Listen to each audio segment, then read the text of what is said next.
안녕하십니까.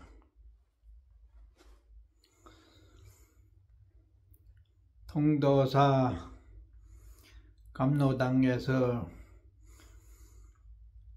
독경을 하는 그 우렁찬 소리는 낭낭해서 바람결에 스쳐 지나가는 산새들의 노래 소리와 비슷하게 영축산을 울리고 있는 그런 나날이 지속이 됩니다.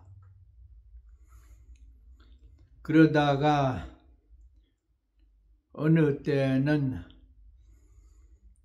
울력 목탁을 칩니다. 울력, 운동한다는 그 운자하고 운전, 힘력자, 이래서 힘을 쓰는 시간이다. 여러 승려들이 모여서 함께 일을 하는 그것을 울력이라고 합니다. 옛날부터 전해 내려오는 말에 울력목탁을 치면은 죽은 송장도 벌떡 일어난다. 그만큼 협동심을 강조를 하고 지팡이를 짚고 다니는 어른 스님들도 지팡이를 짚은 채로 일은 못해도 그 근처에 와서 스승이고 그렇게 함께 일을 하는 시간에는 손과 마음을 모으는 것이 사찰에서 전해 내려온 협동의 정신이었어요.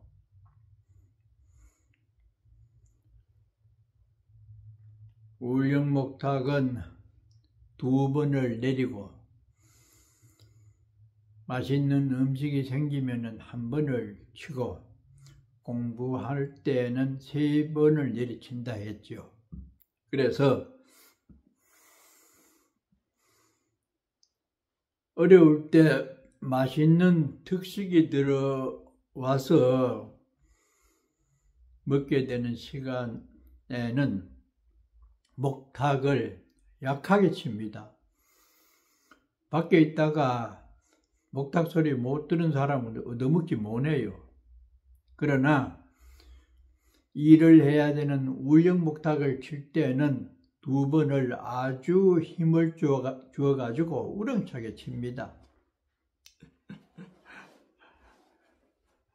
동서고금을 막론하고 먹어야 되는 생명세계에서는 그렇게 되지요.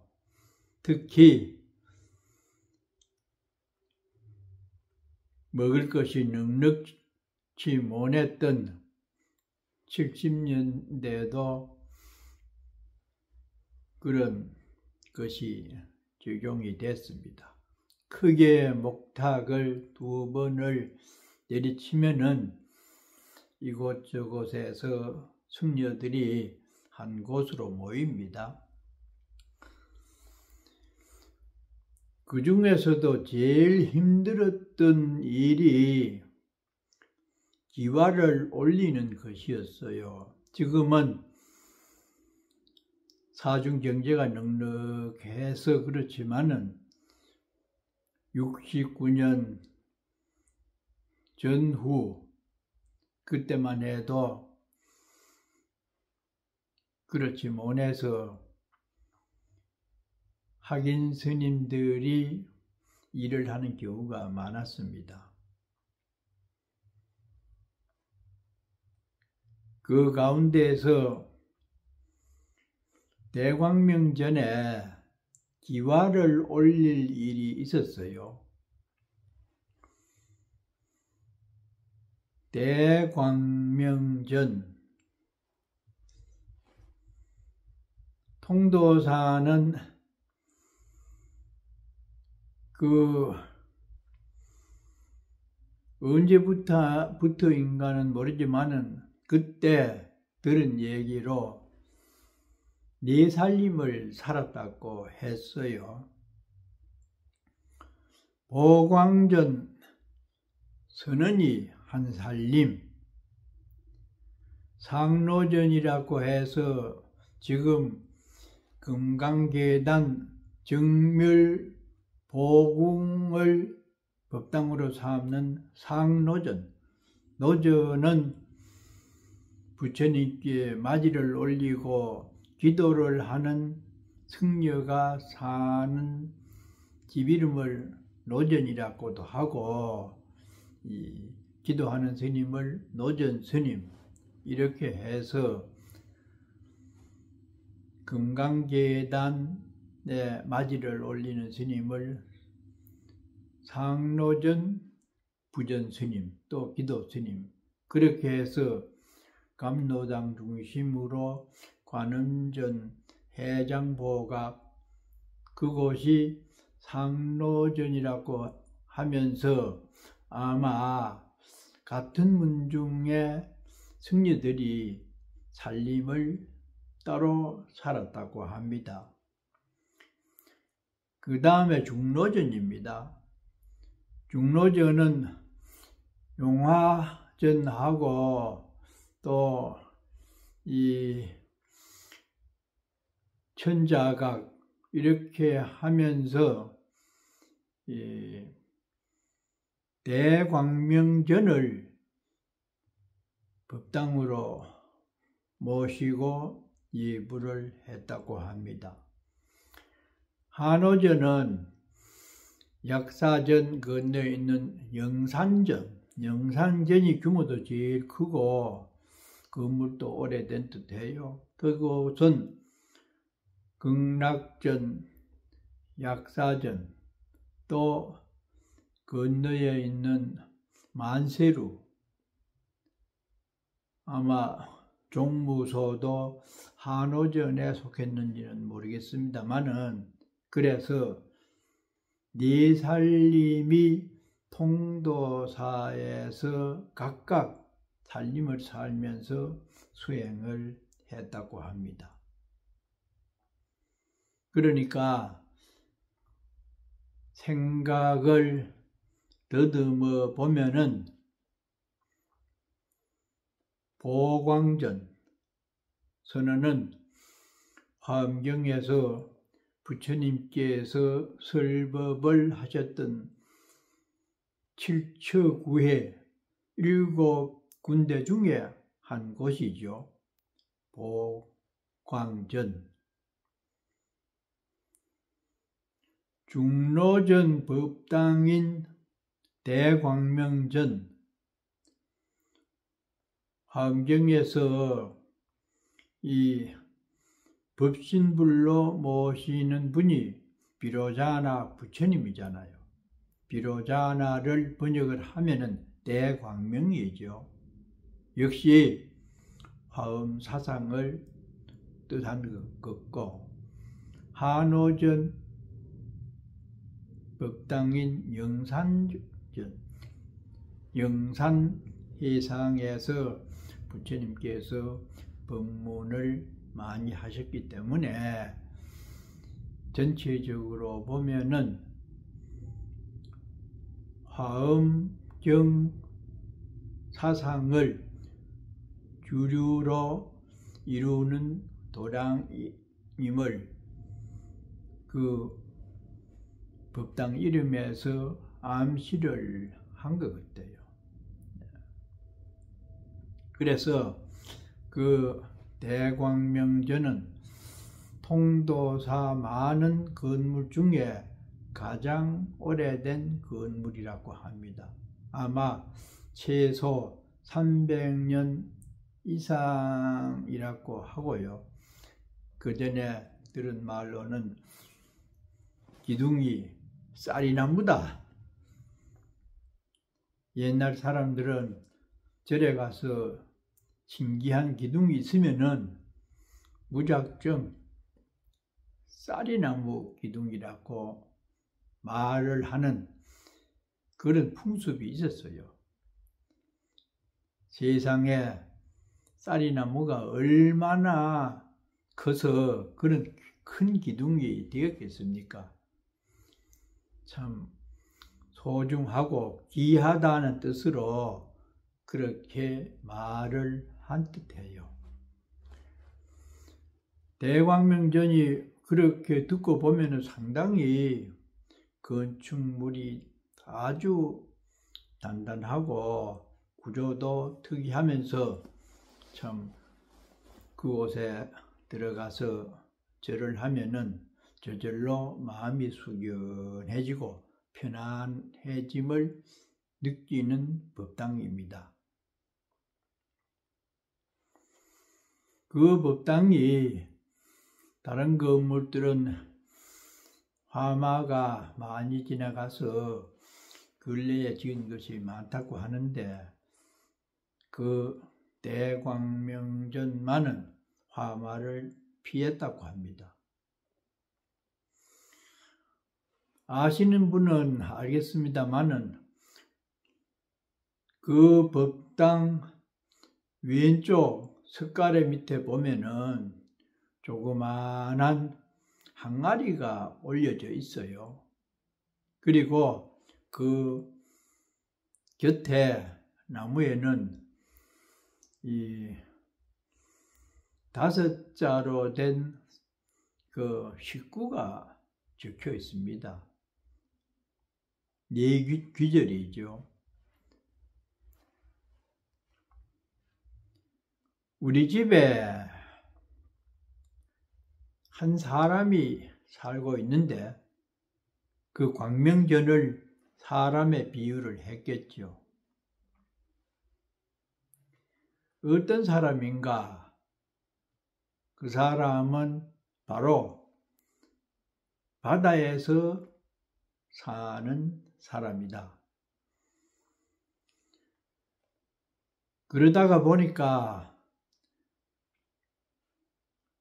바닷물을 잔뜩 먹고 살게 되죠. 물이 식량이지요. 그런데 만일에 화마가 그 법당에 이르면은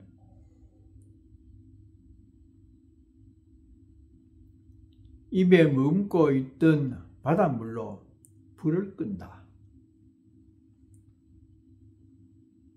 그런 시구가 있습니다. 오가유일객. 우리 집에 한 손님이 사는데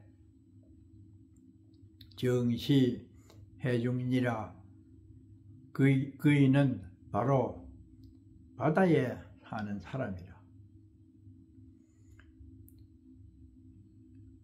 구탄 천장수.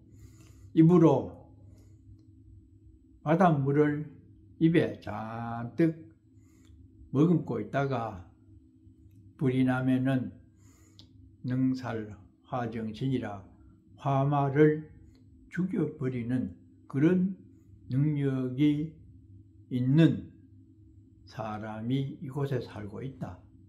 은유를 해서 사람이죠. 그것이 무엇일까요?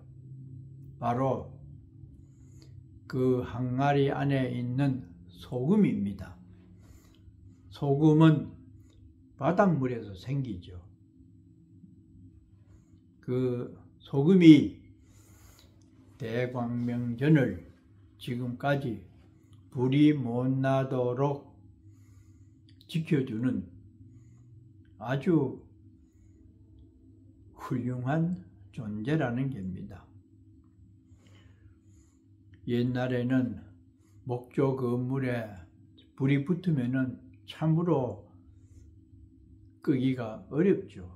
지금도 마찬가지입니다만은 지금은 이 기계로 스프링쿨러라든지 여러 가지 장치를 해서 그나마 끌 수 있는 방안이 있지만은 옛날에는 참 촛불로 인해서 불이 붙는다든지 하면은 감당할 수 없는 그런 상황이었죠.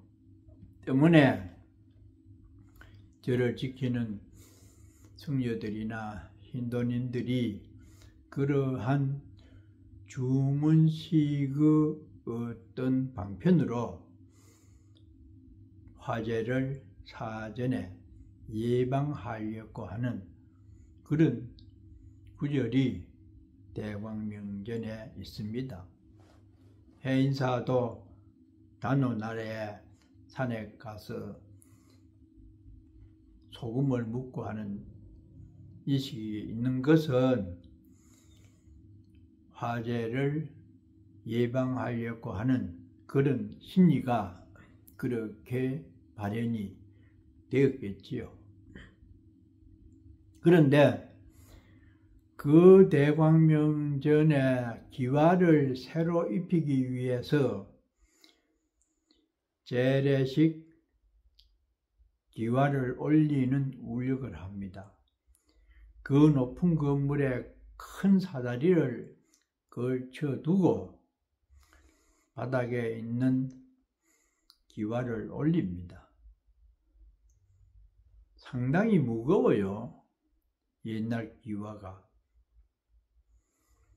바닥 기와는 아마 한 4, 5kg, 한 3kg는 넘지 싶어요. 그런 것을 밑에 있는 사람은 2장을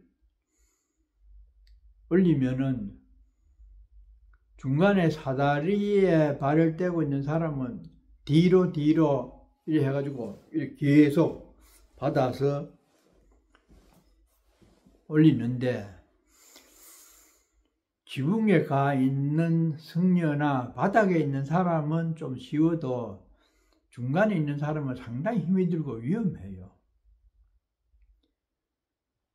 그런데도 어쩔 수 없이 다시 아래로 떨어뜨리면 자칫하면 다치기도 하기 때문에 있는 힘을 다해서 2장을 머리 위로 올리는 울력이 제일 힘이 들었습니다. 다른 거는 뭐 소소한 김장을 한다든지 또는 메주를 쓰기도 하고, 메주도 한 20가만인가 굉장히 많이 써도 그것은 그렇게 힘든 건 아니잖아요. 김장할 때도 그 냇가에 잘 따라 있는 반석에 물을 가두어 가지고 거기에 절여서 들것에 들고 버무리는데, 들고 오면은 그렇게 힘은 안 드는데 기와를 올릴 때에 그때는 참으로 힘이 들었습니다. 그러다가 다 해가면은 하나 더 보태서 3장을 밑에 있는 사람이 장난 겸에 올리면은 참 팔다리가 후들후들 떨리면서 위험하기도 하기 때문에 더 조심해서 뒤로 전달을 하는 그런 울력도 상당히 여러 번 있었습니다.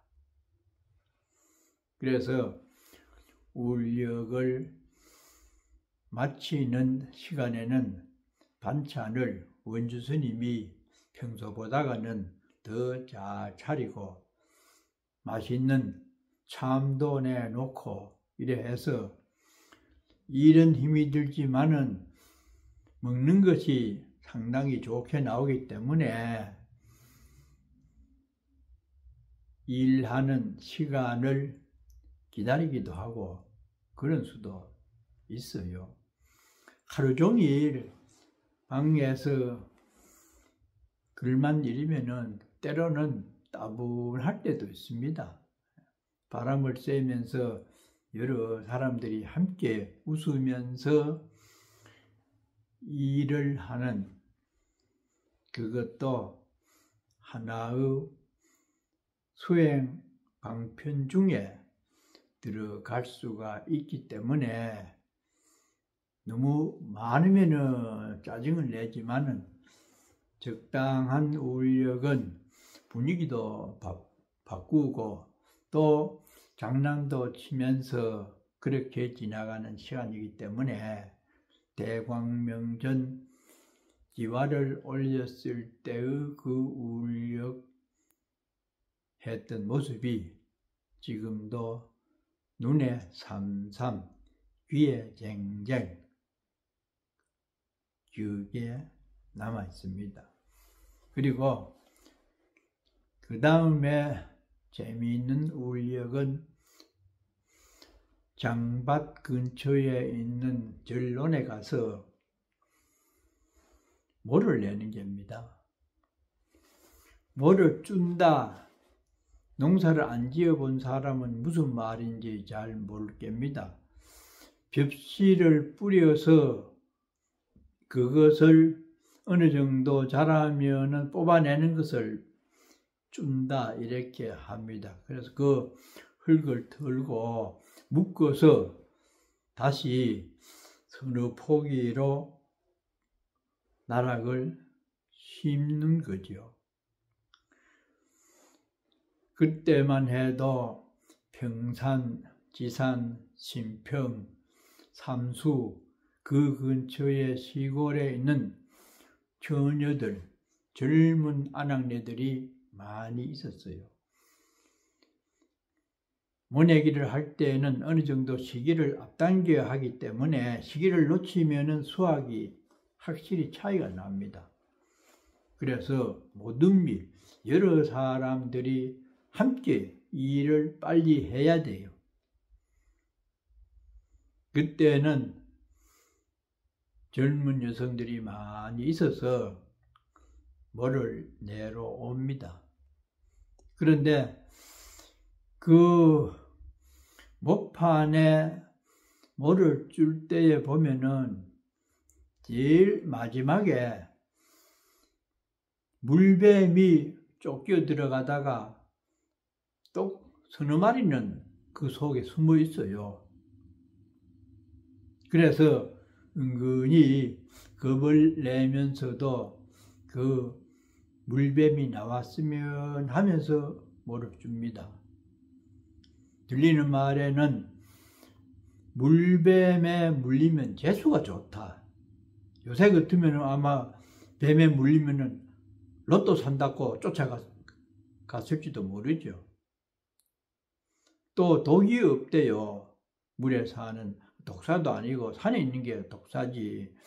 물뱀은 몸체도 그래 크지도 않고 독이 없다고 소문이 나서 남자들은 별 신경을 안 쓰는데 그래도 여성들은 뱀이라 하면 혼을 내잖아요. 거머리나. 그때는 여성들은 뭐를 안 주려고 해요. 스님들이 하다가 보면은 물뱀이 몇 마리 나옵니다. 그러면은 그것을 처녀들한테 던지면은 내 죽는다고 고함을 치고 달아나고 만일에 몸에 닿을 정도는 아니지만은 들어가지고 던지면은 겁을 내면서도 웃고 또 스님들이 그렇게 장난을 하니까 은근히 좋아서 이리저리 첨벙대면서 옷이 젖고 망가져도 참 웃으면서 도망을 가면서도 감춰져 있던 그 어떤 감정을 그 미소 속에 또 고함 속에 드러나는 듯한 그런 인간적인 분위기도 있었고요. 그런데 더 겁나는 것은 이 피를 빨아먹는 거머리죠. 그 물이 많은 곳에서 일을 하다가 보면은 거머리가 장단지에 붙어서 피를 빠는 줄을 잘 몰라요. 감각이 별로 없어요, 물속에서는. 뒤에 있는 사람들이 보면은 그 머리가 피를 빨아먹어가지고 통통해집니다. 특히 여성들의 피가 맛있는지 스님들 보다가는 여자들의 장단지에 그 머리가 많이 달게 들어요. 그러면 피가 주르르 흘러요. 그래도 정신없이 일을 합니다. 그럴 때에 용기 있는 젊은 승려들이 가서 그 머리 붙었습니다 하고 허벅 장단지를 탁 때립니다. 그런데 그 머리가요, 피를 많이 빨아먹으면은 그 살 속에 이빨을 꽂아가지고 잘 안 떨어집니다. 되게 때려야 돼요. 그래가지고 어마약하면 막 달아나락 하는데 힘을 줘가지고 되게 때리면은 툭 떨어져. 피를 먹어가지고 동글동글할 정도로.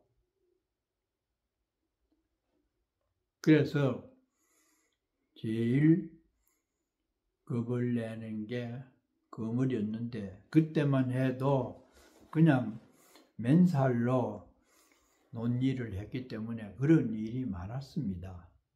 그 뒤에는 무슨 긴 이 양말 같은 거 뭐 그런 것을 착용을 하면은 거물이들이 피를 빨지 못한다고 그랬어요. 그렇게 하다가 점점 농사지에 있는 사람이 적어져서 이제는 그곳이 아마 어떤 용도로 변했는지 모르겠습니다만은 68년, 9년, 55년 전쯤에는 그런 일도 있어서 논에 모를 심는 울력이다 하면은 우와 하고서 행여나 처녀들 장단지에 거머리가 붙기를 바라는 마음으로 장밭들로 가서 울력을 했던 기억들이 납니다. 울력, 함께하는 일에는 그 어떤 사람도 동참을 하지 않을 수 없는 그런 생각을 하고 또 어른들이나 평소에는 잘 못 보던 분들도 한자리에서 웃으면서 일을 하면은